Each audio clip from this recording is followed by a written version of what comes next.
summary. Yeah. Can everybody move on to the front of the room? We have a more intimate group today, and that's okay, but that just All right. means we get to have more time for questions. Okay. Yeah, here comes Miss Sally. Sally? Want to come on up to the front? Yeah, I'll come up to the front. Our math coach in person. You're gonna watch me eat. That's okay. That's okay. So, the reason behind this series is I always think that there's something to learn from people who have grown through their roles. This one's unique because we have a lender this time. And what I love about Jeremy is he's probably one of the top experts, I think, in the mortgage industry in our area, and we have him connected to our company and our agents. So we're very blessed to have him be a part of our KW family. He also went through the big market crash in 2008. For those of you who don't know, after that market crash, that, you know, for lack of a better phrase, was kind of the mortgage industry's fault. Not the good one. There's a lot of blame that can go around. Yeah. Yeah.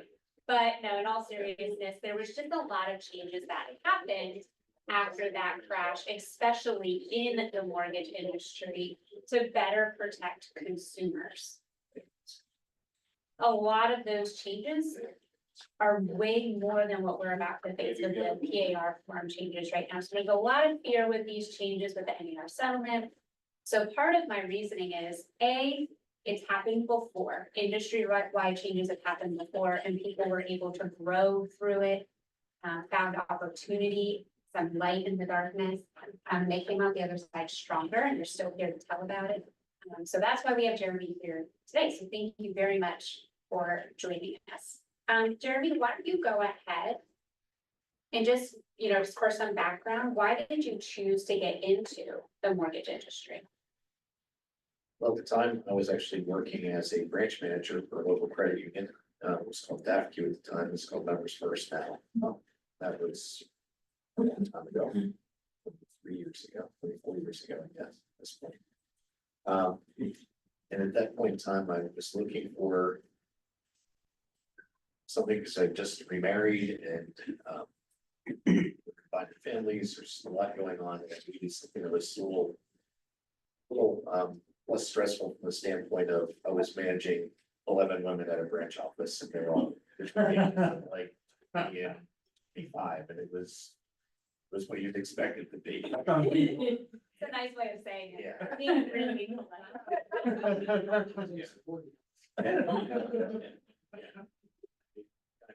I was essentially, you know, half the staff's counselor. I felt most of the day. That's yeah. You know, on top of that, they would bring me on to what they call project teams. They'd have me lead them, but it's like I'm just a branch manager, and I'd be leading these project teams and looking around and thinking this is a lot of extra responsibility. I'm really getting compensated for it. So a couple of people left and went to some prime mortgage lender called Alliance Funding Group, which had an office in the Russell Business Plaza at the time. And they were like, you should come over here and be an underwriter. Because as a branch manager, we wrote loans for cars, personal loans, we did home equity loans too. We didn't do mortgages at that level. They had a separate department for that, but it was something I knew I could do, and it was offering more money, so I loved that chance. They hired me, and that's how I got into the mortgage industry. It was eye-opening. I went from very conservative, you cannot go over these thresholds with lending guidelines to, we don't even look at credit score. One day out of bankruptcy, you put 20% down, we'll give you a loan. Just foreclosed, put 35% down, we'll give you a loan.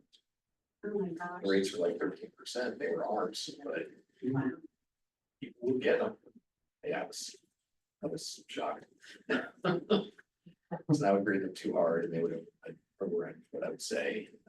I would just start just give the broker and one officer what they want, because they're just gonna overrun what I say anyway.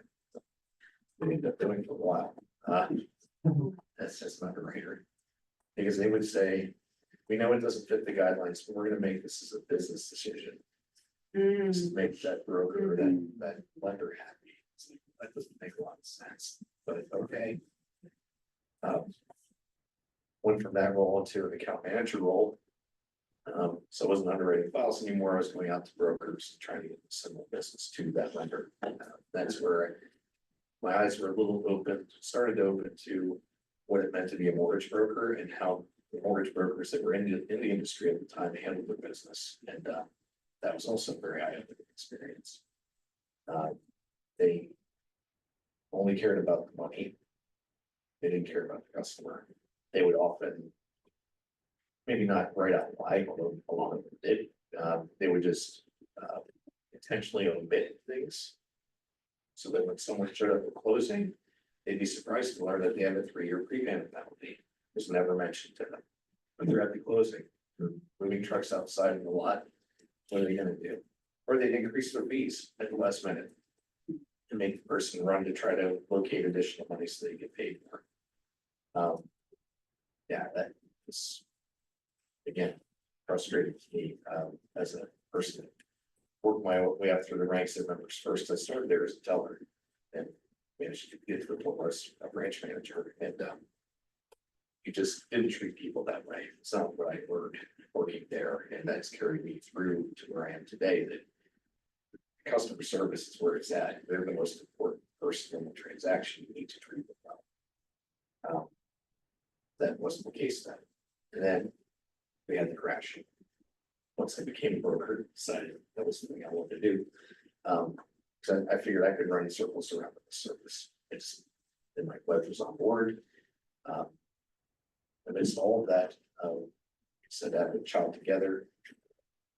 And she wanted to stay home with them, so I couldn't stay as just a guy making a salary. Maybe finally here. That's where it led me into becoming a mortgage broker. She was on board, and I opened up. It's in November of 2001. And it only took me maybe 4 months to become profitable. 2001, That's amazing. the crash, there was a crash then. But that's when I entered the business. Got it. 2008 is when the crash Yes, occurred. okay. Okay, I so was thinking, at that point, mortgage brokers, 2001 to 2008, if you could breathe and sign a check for $500, you could get a mortgage broker license in Pennsylvania. That's all you needed to do. And it sounds like you knew you could do better. So your goal was, I'm gonna come into this industry, provide a ton of value, put the customers first. Yep. And then you became profitable. Yeah, that was the focus. It was always on the service, because that's what differentiates what I do from anyone else that does the same thing. It's all about that. It's about the communication of the service. I always wanted to keep things small, because in order to be competitive in my industry, you have to be able to offer rates that are reasonable. And so I strive to try to keep costs down from a business standpoint, so we can pass the savings on to the customer. So we can offer lower rates than most of the places can. So we gain a lot of business that way. It's more of a volume driven business than it is. Oh, I'm gonna make $10,000 in this deal type of business.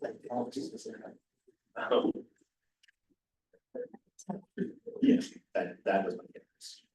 So then what ended up happening is too many of those flexible loan programs, shall we say, were offered to too many people. Most of them were what are called hybrid arms, which a lot of you are familiar with. Means the rate's fixed for 3 years, 5 years, then it becomes adjustable after that. Well, those loans, those subprime loans, what they mainly were discounted at such a rate when people entered into them that it was going to immediately jump to the full amount that it could the first adjustment, which is what. And there were really no caps, so it was just a lifetime adjustment. So you went from an 8% rate on your arm to 14. And, you know, we blame the lending industry, and the lending industry does have to accept its fair share of blame during that situation, but those programs wouldn't exist without investors willing to invest money in them. And so you had Wall Street that was buying pools of these loans and saying, we want more, we want more. You can either do them this way, lenders will then offer them that way. No income, no asset documentation, As long as your credit score is good enough, they guarantee the loan. Now, stated income programs existed then, which were meant really for self-employed people, because what self-employed people do, they write off as much as they can. That makes it look like they make no money, therefore you can't qualify for a loan, so you can state their income as long as it was reasonable. So, up to the underwriter to determine. Through their self-employment, they could close. But then they started offering stated W-2 income programs. That doesn't make a ton of sense. I used them a couple of times during my career where you had one party that was, and you need two persons income for the household, but the one's credit was damaged so badly that you couldn't get the transaction to work. That stated that way, so they're both really gonna guarantee it's gonna be a joint situation. I didn't do it often, but only when it makes sense to me to do it. But that's not the way everybody else treated it. It was just, oh yeah, we can approve it. Right, Stated got the sale W-2. done, Yeah. they saw the page. All mattered was a sale and not the person, where are they gonna be in 3 years? Because even the people that I did with subprime loans. If it was a credit issue, I've talked to them about, you need to do these things over the next 3 years because this rate is going to adjust. It's going to happen, and I want to refinance you out of this thing when that occurs, and. Maybe 50% of the people did what I asked them to do, 50% didn't, and then they were the ones stuck. They couldn't pay their mortgage anymore. The faulty thinking in on Wall Street was that surely someone's always gonna pay the mortgage. They'll let everything else go, but they're gonna pay the mortgage. Well, not when they can't afford to, not when you almost double the interest rate. There's no forethought, it was just money. Yeah, think about, when you're working with a client and the interest rate goes up 0.5%. Yeah. 0.75%, and that little adjustment can make it Yes. unaffordable, Right. and you're talking almost double. Talking almost doubling. You also had people, and this is something that changed after the crash too. There were companies that were writing what are called option orders. So not only was that an adjustable rate mortgage, but it actually gave you the option to make a minimum payment like on a credit card. And if you made those payments only, your balance was actually increasing on your mortgage. It was a negative amortization. And people, like I said, people that talk to their customers about this is what this is gonna do. They would just say, oh, look, we get your payment down to this and sell the payment, close the loan, and then they never knew what they had. I refinanced 2 people over the years, they didn't even know they were in that type of loan. No idea. It's like, do you realize that your balance on your credit report is more than your original balance? Can I see your mortgage statement? I never did a single one of those things. Sounds like the student loan industry. Yeah. Kind of does, yeah. Just saying. Kind of more cities, yeah, Yeah. an option arm was just, it was meant for a very, very, very specific type of person. Someone who was kind of like a high sporadic commission type of person that maybe they can only make a few thousand one month, they'll make 40,000 the next. So you give them that option to make a small payment, but then make up for it later. That's what that was for, but that's not the biggest, not the way it was presented to customers. All of this done was saying, this is all you have to pay for this, $400,000 house. And so all those things led to a crash. A crash that then got the government involved heavily in our industry, and it changed everything. The guy had already been licensed for years. They came out to everybody that was licensed, said, you're licensed provisionally for the next 6 months. You got to take 20 hours of continuing pre-licensing education because you need to actually apply for a license as if you're brand new. Oh, wow. Yep, you start over. So you had to do that. You had to. You had to get a surety bond. Had to, What is that? For the room? a surety bond is basically, it protects the consumer. If I do something bad, it's kind of like errors and omissions insurance, kind of. Okay. It's state sponsored. And. Yeah, I have to have that in place. Depending on what volume of loans I close per year, I have to have a certain level of coverage. So Okay. if someone comes back and says, you did, you damage to be this way in this transaction, you know, what's this money they can make. Okay, So people can get. You could. If for your credit, look at that, they look at your financial statements, they want your business and personal financial statements. You had to go get fingerprinted. And all that stuff, they would review and determine if they could continue your licensure or not. Now, fun fact of all that is that if you are not a licensed mortgage broker or a loan originator working for a licensed mortgage broker, and you go and work for a bank or credit union, you don't have to do any of those things. Even today, you don't have to do any of those things. You don't have to do the license, same education. You don't have to pay for a license every year. They're only registered with the National Mortgage Licensing Service. They are not licensed. So Sounds very interesting. they also then came out and said, okay, now that that's all done, we're gonna limit your compensation to 3% of the amount financed on the loan. Can't make more than that. We had guys making 5% on those option arms, because they would charge a fee up front, and then what they call yield spread, or what they call lender credit today, that would all go to them too. So they were making more than 5. I worked for a place in between all this, for like 6 weeks, that they wanted to make. They wanted to make 10 points total on every deal. Between upfront and back end. This I did not. That is all for me. Yeah, so you have people that couldn't make the kind of money they used to, so they didn't want it. Some people couldn't get their licenses done. You know, they had a bankruptcy recently, or their credit was shot, or their financials looked terrible, or they couldn't get a bond. It had to be pretty straight laced to get the bond. So they either left the industry entirely, or they fled to the banks and credit unions, and that's who you're doing, at least at that time.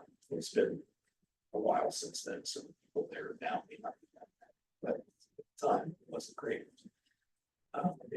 If someone was going to bank or credit union for the mortgage, they've changed forms, which also has impacted your industry. You know, they changed the loan estimate, they changed the closing disclosure.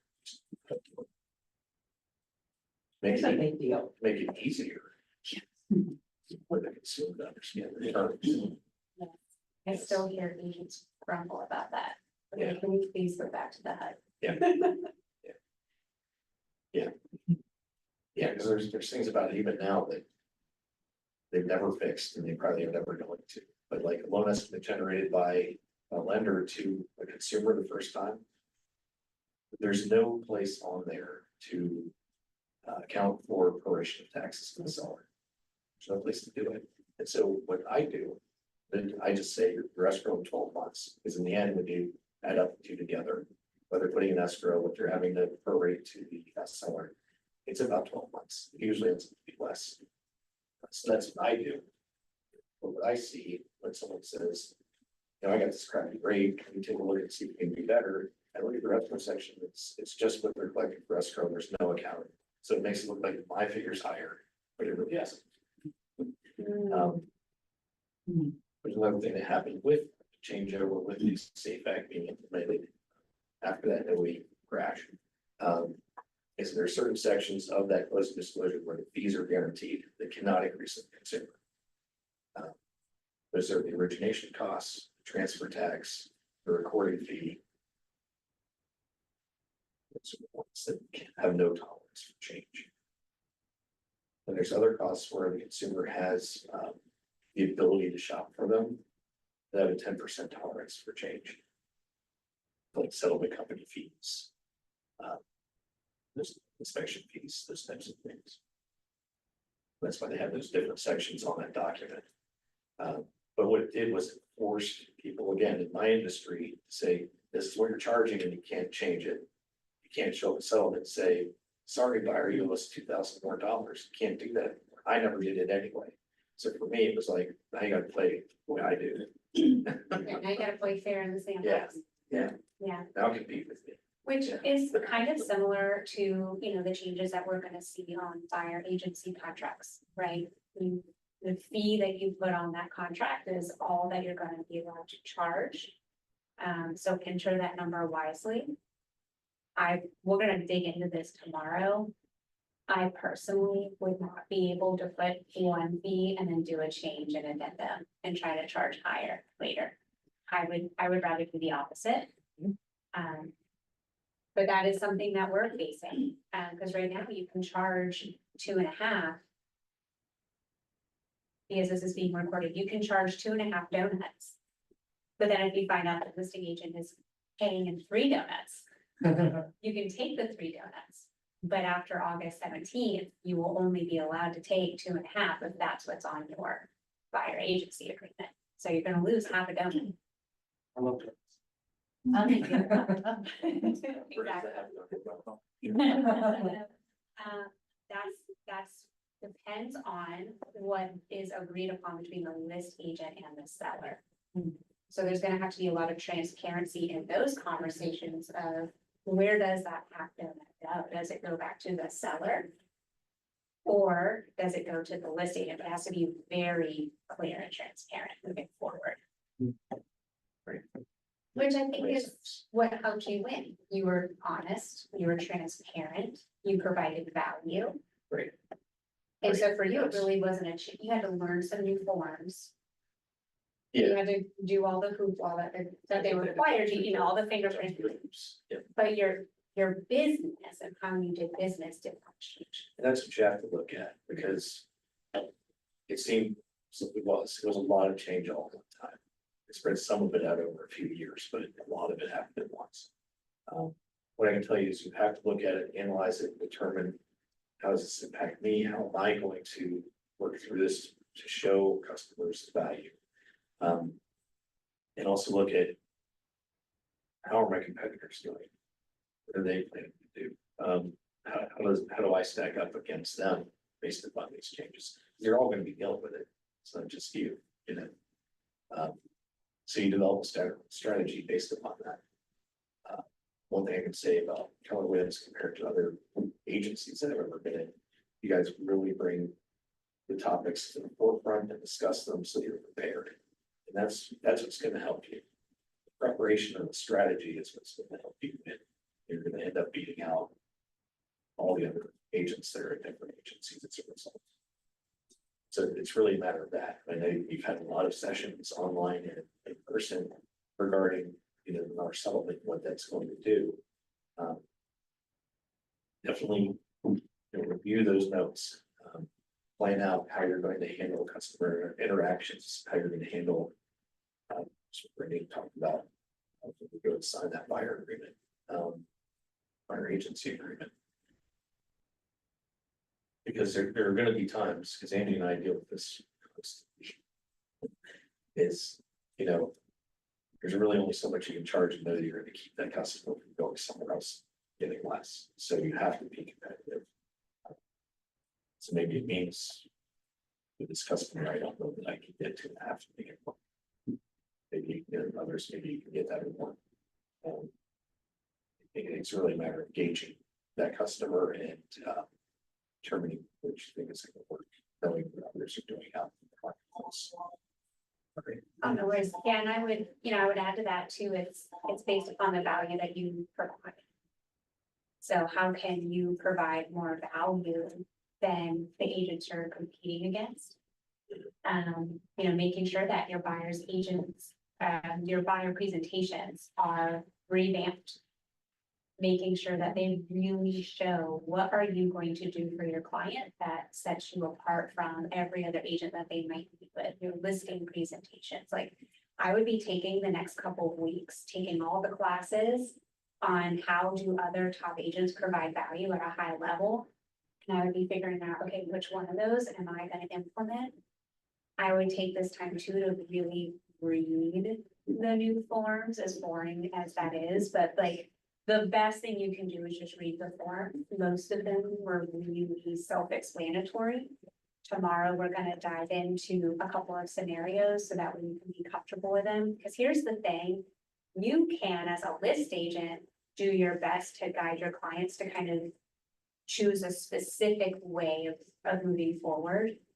What we can't control is how other listing agents are gonna, what their path is going to be. So we have to be knowledgeable on how to work with the different scenarios. Yeah. So that way we know how to write offers and help our buyers win. That's another thing that I think is good about Fort Williams is that you talked about the listing side, the value of the seller paying the buyer agent commission. Because I Right. think, you know, there's other places where agents are gonna go out there and start listing things with, 0% for the buyer's agent. And they're gonna realize probably pretty quickly that they're either not going to get a good buyer agent representing the buyer, or their property's gonna sit longer, seller's gonna be antsy. Right, it's not gonna sit as long. Yeah. Zach's not showing homes if there's no donuts. Yeah, I specifically write that on everything. There's no donuts, I'm not showing. But I was gonna say, Jeremy, our team has already dealt with a few 0%. Yeah. Since it has already happened, like a few times, like Yeah. staggering amount of times, so. Tell us more about that. So I had there was a house that was, so I have a family that I'm working with right now, and they have 8 kids. And so they needed a lot of rooms, as you can imagine. And there was this house in York Haven that was perfect for them. And the only bad part about it is it's the only house in the area where they were gonna have to pay my commission. Yeah, and it was a very tough conversation. Luckily, I had already had the conversation with them about, like, hey, in most cases, still after the settlement, the seller is going to be paying my commission, but there are some cases that now that this has happened, and it's getting more and more that way, that might not be the case, and this just happened to one of them, so they were already kind of ready for that. But it was still not the news they wanted, obviously, but they love the house so much they're willing to do it. So the good news, Zach, is you had the conversation. Yeah, It wasn't a shock. yeah, that was and this is right after we started implementing that, after having, like, I listened to Drew's talk about that, about how Yeah, to have that conversation ahead of time.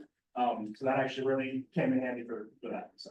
and if you missed it, that is in our training library. Yeah, I think it was called Value Squared or something. No, Or no, know your value, earn your fee. that might be it, yeah. I think that's it. Yeah. Yes, that's a great one. Well, you handled it like a champ. Yeah, we tried our best. So, well, it can be done. Yeah. It can be done. It's just, it's being proactive. Yeah, and you wanna hear the other part too, is that the list agent originally was gonna get 1%.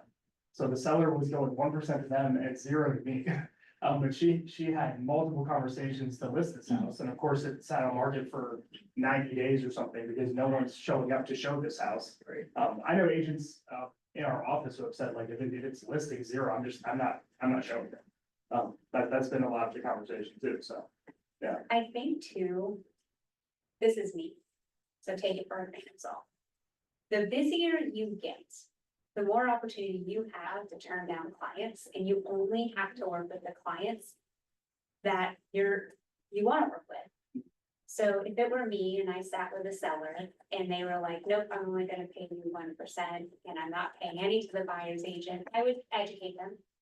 And if after so many conversations around educating them, they weren't gonna pay the fee that I know me and my comrades earned, I'm not gonna work with them.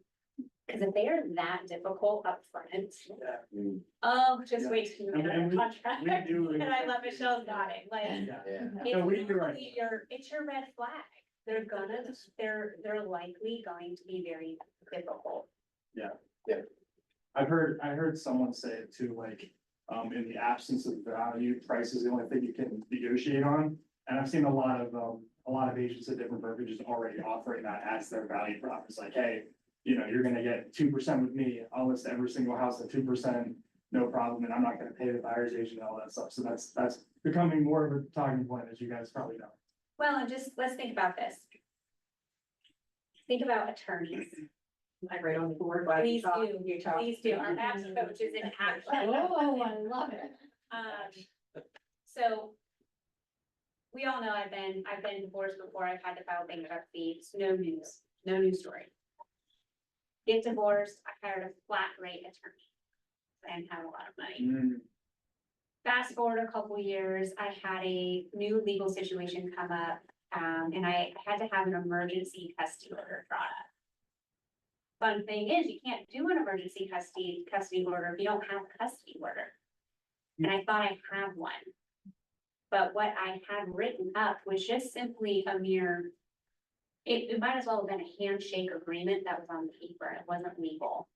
So that flat rate attorney cost me more money because now I had to hire a really good and expensive attorney to first fix my mistake fast. So that we could then do the emergency custody order also fast. So that is an example, like what other examples could you use? When you've chosen to go with the cheapest option and it ended up costing you more money because you had to pay to fix that. And then pay to use the right person. Contractors are great examples of Yeah. this. Yes. Mechanics. Yep. Mechanics, That's where my like you pay for what you get. And selling their largest asset is going to come with turbulence most of the time. And hurdles. That's not where you want to live. No, Your biggest investment, like that's not where you want to shop. Yeah. no, give the discount, Right? yeah, at the department store. Because I think that still by owner real estate has been around for ages. I mean, I wouldn't say that they're prosperous. They're growing leaps and bounds, and you know what I mean? It's a great Yeah. example. Yeah. It's just I hardly see them anymore. They're just, Yeah. Mhm. yeah. Great. I love So- that. You have more people perhaps trying to do that to gain some market share, but in the end, their customers are going to be dissatisfied and that's. It's not going to lead to anything good. Right, right. While Sally is doing math on the board for us, does anybody have another question or? I had a quick question for Jeremy. Yeah. I was curious when you were talking about when you switched over to being a broker yourself after Members First and all of the little things you were doing in between. What do you think were the activities that helped you the most to kind of get your feet on the ground? I know you said that you focused heavily on customer service, but what was your day looking like when you first started out? I'm curious. What I did to get started is I knew that I couldn't just open up shop and say, here I am, let's write some mortgages. Um, If only worth it. yeah. I was in county executive for a lender and ended up striking out the friendship with two guys that owned a small brokerage. They were losing their processor. And it was a time when I thought, I want to get into this industry. So I'll process your loans for a flat fee for file closed so I can get my business going. That gave me at least something to get started. But at that time it was just like, it was a refinance market. So I entered into this, I had no realtor relationships at all. I started my business, none. So it was all refinances, it was all, everybody got the Patriot News on Sunday and every bank and mortgage broker on earth is listed there with the rates. And that's what I did to get some business and it worked at that time. Try to do that now. Very, very hard. Well, most of that's. I guess that would be the equivalent like of social media ads today. Right. Yeah. I would agree. Yeah. I would agree. And so. It didn't take me long to realize once rates, about 0.25%, well, the fund's not ringing as much as it used to. I really need to work on purchase business. I've done a few here and there where people like my rates wanted to use me. And finally, I got a Remax agent to give me a shot. It's Emily Stefano. If you remember her. She was the first realtor to actually give me a chance. And she dealt with me. She's like, you're getting out my business. And just grew from there, to be honest. Word spreads and, I do things that other lenders don't do. I go to my closings as much as possible.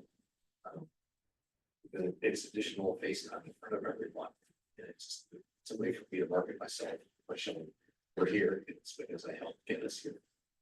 I love that. So for the equivalent, like for you, Zach, for anybody in the room, it makes more sense for Angie and Jeremy to prospect to other realtors more than it does to the consumer, at least in this market. Yeah. So for us as business to business, so like what vendor relationships do you and your team have that you could try to get more client referrals from that way? Or you also, you sponsor, lunches and you do seminars, you have a class like this. For you, that would be what classes could you host to invite vendors to and potentially buyers and sellers to get you in front of more people? Yeah. Yeah. Yeah. Do you go to the office every day? Yes. Did you early on in your career too? No, I worked from home for the first 11 years. Oh, wow. And then it got to a point where it was too busy. I needed to hire someone. I realized that it's gonna really work working from home and having an employee, so. I thought it was kitchen table for like 3 months. Oh. So just lunching dinner. So I got the office, yeah, open and ready to go. Yeah. Then we've been there ever since, so it's been. Okay, do you find you're more productive now that you have like separation between home and office? Um. I'm pretty focused, so that really didn't bother me. I didn't have a problem with That makes sense, like if you're Yeah. disciplined enough, Yeah, it doesn't matter, like you can work anywhere. that really didn't have much impact on me. It was actually harder for me to go from there to working at another location because I was always there for my youngest son coming home from school and make sure he's starting his homework and that kind of stuff. And so I started to sell. Okay, yeah, that's a transition. Yeah. Yeah, I can. appreciate that. Awesome. Yeah. Yeah, it's just kind of growing from there. It's. At this point, I think it's more. People know our rates are competitive and. They're doing this with people that are like. Already have performance. Well, and that's a great point too, because you start to build reputation with other agents. Yeah, like, you know, if I was a listing agent and I got an offer from Michelle and I got an offer from Sally, and then I got an offer from John Doe, who I've never heard of before. Now, we're not able, and ethically, we should never speak ill of any agent, so I just want to make sure I'm prefacing this statement. And yet I am gonna say to my sellers, you know, I don't know this person and can't say anything good or bad, and yet I do know that Michelle and Sally, that these deals are gonna get to the table. They're not gonna waste their time with a buyer that's not ready, willing, and able. And they're also, if we come up to a hurdle, they know how to work through them. And that reputation will also help you win offers in the long Especially if you've run. done business with them before. Yes. We have an agent that when she got into the business, her main goal was just to go to all the real estate networking events as possible. So that way, when she called them and she wrote offers, they could remember her. Be like, oh yeah, I met you at the GHR golf event, or oh, I remember you from whatever event. It was all about building relationships with agents. And that's how she got her offers accepted. Yeah. Do you want to show us the magic? Yeah, I just want to say with Jeremy, I think what you heard at a high level is honesty is top for him, integrity is top. Working a business with ethics, it's always been the top, and Marissa and I have used him since, what, 2010? I got into it in 08. Yeah. And Probably about a we year met after. in 08, yeah, about a year later, I started using him. And every transaction has gone through. And he gets you to the table without, you don't have to babysit him, he's babysitting us. It's true. It just shows that, oh, here's your commitment. I used to I too. didn't know the commitment was good. You know, and so, I mean, I go as a listing agent and I present offers. If Jeremy's the lender, I sing his praises and say, you can trust this one will get to the table. And it's going to get to the table.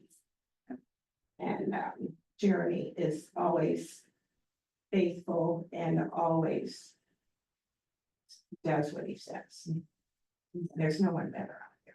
Yeah, but Thank you. So Jeremy and Angie, their audio always matches. They do. They do. Yeah, and your reputation, that was a key word. Yeah. Yeah, Yeah. if I just.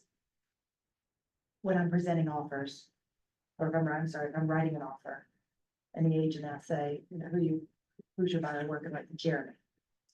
Oh, right. There's no, you know, everything. Yeah, no more questions asked. Yeah. Right, so, yeah, we have been using, gosh, 15 years or so. And I can say the same, I don't think anything has never gone through. It's, your communication is superior. Yeah. Than you, Angie. Yeah, So, yes. Yeah, we just. And you've they're been a clear, wonderful they're addition. clear to close timelines. Boggle me, Yeah. like, it's amazing, I'm thinking about it. Yeah, Yeah, Jeremy got me one at 21 days recently, which was Closed. insane. Days, it was very close, we closed it. Yes, we closed at 20. That's incredible. And I got the email today, oh, we're just closing 7 days earlier, is that right? I'm sorry, I forgot.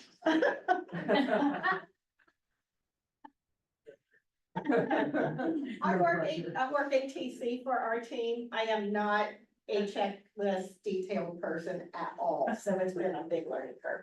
I did this for my clients that I coached this week. We had a mastermind over the changes coming.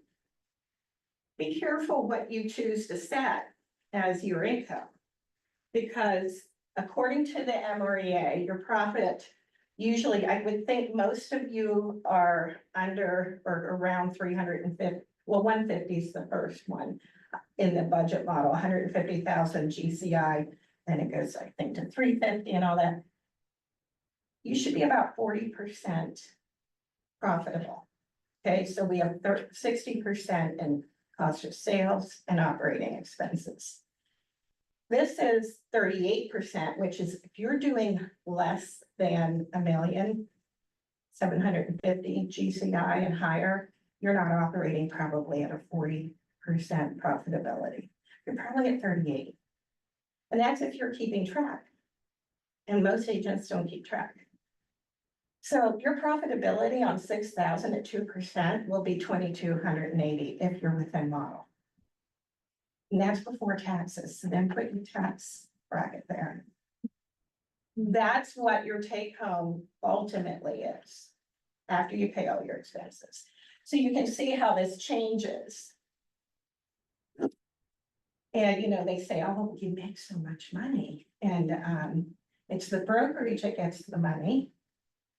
Not you, you don't ask for it, the Keller Williams broker, you know, is the one that gets paid. And then they pay me through that. A portion of that. And ultimately, look at where these numbers are. From a $12,000, I did a $300,000 price point at 4%, 12,000 in GCI. 38% of that for profitability is 4,800. After you pay your expenses. And then that's, of course, again, for tax. Yeah, and then you have to multiply that by how many units you're gonna sell. That's Yes. a drastic Mhm. delta in between. And that's the difference between just a 0.5% for the first example. That's a big gap. It's a big gap, and so. And know what you're worth. I mean, when you see those bottom line numbers. You know, you really need to know your value and be able to communicate that. And your time is so valuable. Like, think about how much time you put into your clients. And part of helping them understand your value is you communicating every step of the way. Agents were really guilty at making a transaction look like it was as smooth as hot butter. And a knife going right through it. And meanwhile, we're like anxious and we're moving like crazy and there's all these moving parts. And sometimes we're solving problems without our clients even knowing that they existed. And then they're like, oh yeah, this was an easy 5,000 donuts for you. And meanwhile, you're like, dude, I am out of breath. I cannot wait to like take a 30-minute breather after this transaction. I need counseling. No, Stressful work. It's very stressful. it really like the level of stress and passion that we put into our jobs is highly undervalued, but it's because we don't communicate it. So a lot of people just, they don't know what they don't know, and they don't know how much we actually do to protect their interests. I think that's part of it. Awesome. Any other questions, comments, food for thought? Is everybody coming to the workshop tomorrow? Okay. Yeah, it's part of the thoughts is just, again, have a strategy, know what you're gonna say to your clients. Being prepared is your ultimate weapon, honestly, as far as getting your business over somebody else. So do that, make sure you're prepared when that change comes. Yeah, don't wait. No. Don't wait until it happens and then go, crap. I should have done X, Y, Z, like just start now. Yeah, you're gonna have a lot of your colleagues elsewhere that are gonna bury their heads in the sand and then just try to deal with it when it happens. They're gonna be in trouble. You're gonna have a tough time. And then there's also people on the opposite spectrum who are in straight up fear of it right now, like building a real estate bunker in their backyard, you know, like. Don't listen to them.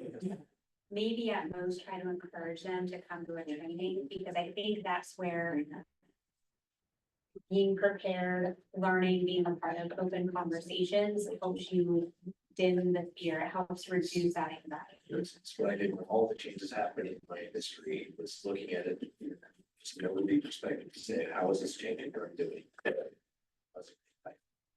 am I gonna compare against them? And it can take a while to realize there was opportunity there.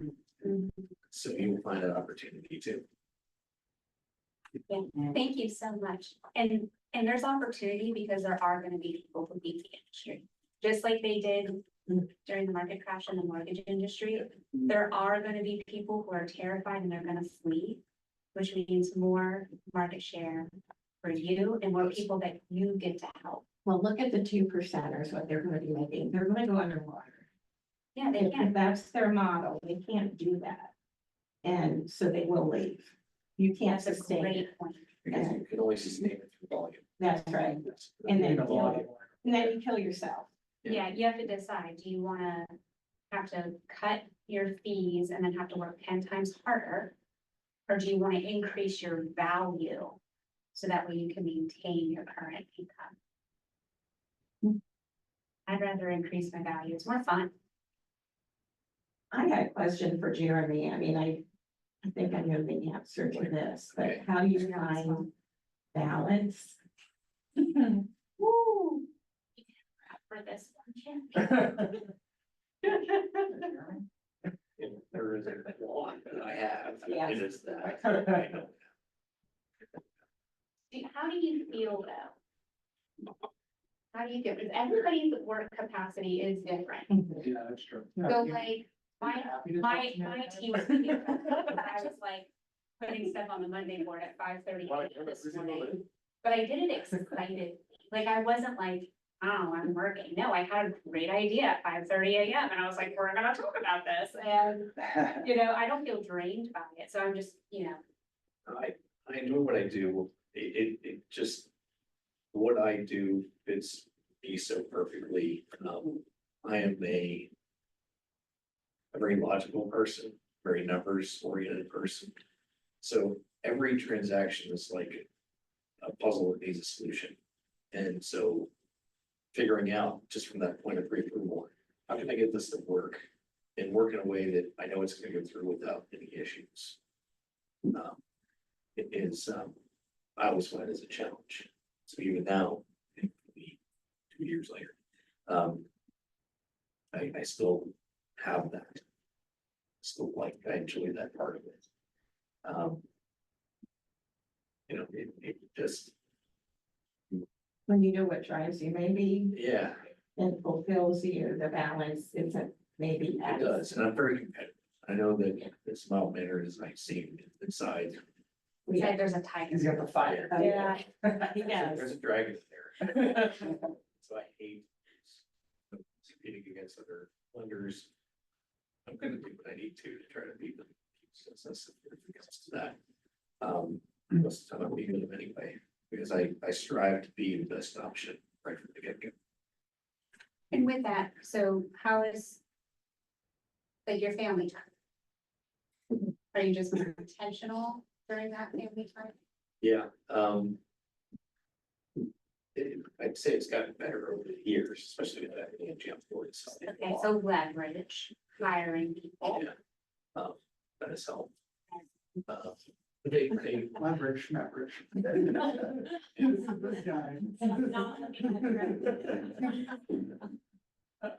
but, you know, I'll put it into some perspective, how many units does a single top agent do without any help?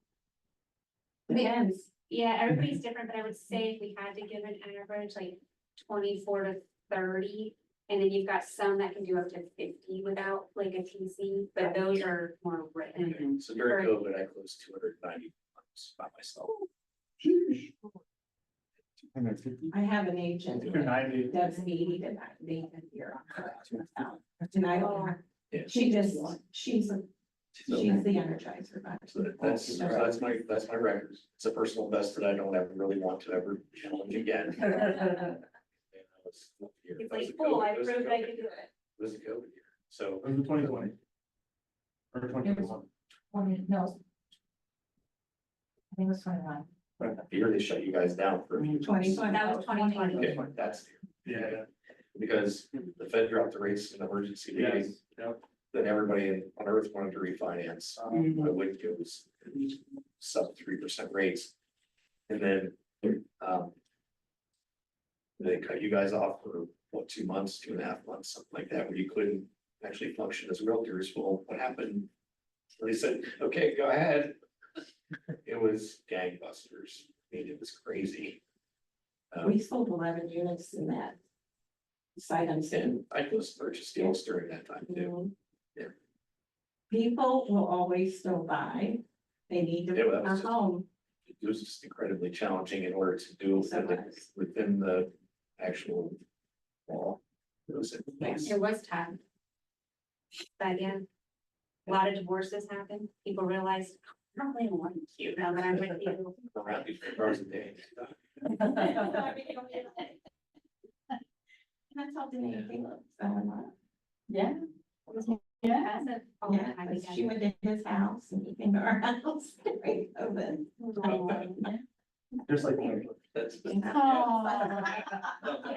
like that. Oh, we're so-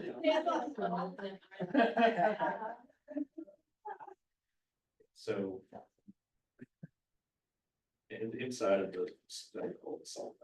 I mean, I close deals. That drives me, it does. Have you all used him? Well, have you used him? I have a couple of people that are good for it right now. Have you used him? He's brand new. Like brands. Oh, wow. Okay, you don't have to look any further, truly. I have the top dog. I heard in the that. pocket. Yeah, That was easy. for sure. But Yeah. actually, Yeah. we're gonna have, Jeremy is gonna do a mock closing video, Angie, with our title company. So that way, all of our new agents can really get a feel for how a closing is before they have to attend one. And our goal is that helps our new agents realize how valuable Jeremy and Angie are, and they're just gonna keep using the trusted preferred lender that we've partnered with because he mirrors our values. Yeah, I feel that's why it's worked so well. Like, I've been approached before by other agencies to be an in-house lender, and I've never pursued it because I felt all I really wanted was a check to me. They didn't really want a partnership, they didn't really want to. It was have a their win-win. agents. No, it wasn't. I didn't feel that from the beginning, meetings with Matt. And it's been, it's been wonderful here.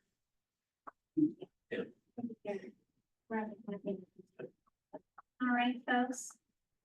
Any last words? This was great. I really appreciate that.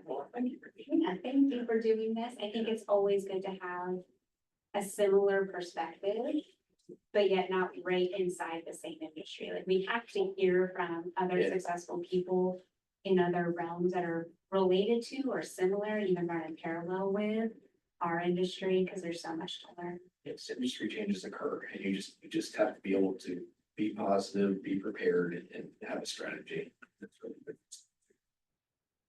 then you'll succeed, but if it's a fall off, you'll be in their business. Yeah. You'll be bigger. I love it. Well, thank you so Thank much. Let's you. give Jeremy a